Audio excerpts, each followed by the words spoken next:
বাজার থেকে গরু ক্রয় করে হাসিল না দিয়ে কোরবানি করলে অসুবিধা হবে কি? উত্তর হচ্ছে অসুবিধা হবে, মানে অবশ্যই অসুবিধা হবে, কারণ আপনি এটা একটা চুরির পন্থা অবলম্বন করলেন।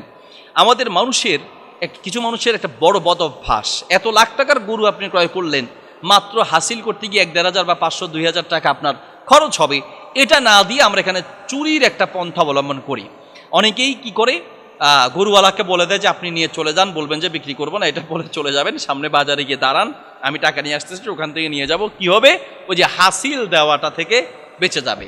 অথচ যারা হাসিলের বাজারে আয়োজন করেছেন, তারা এখানে শ্রম দিয়েছেন, লাইটিং ইত্যাদি শ্রম দিয়েছেন, খরচ করেছেন, তিনি টাকা খরচ করে এত কিছু করলেন, আপনি সেখানে যাওয়ার পরে ক্রেতা পেলেন, তাহলে আপনি সেখানে যে গেলেন, আপনি হাসিল বিক্রি করলে হাসিল দিতে আপনি বাধ্য। আর যদি হাসিল না দেন, তাহলে আপনি চুরির পন্থা অবলম্বন করলেন।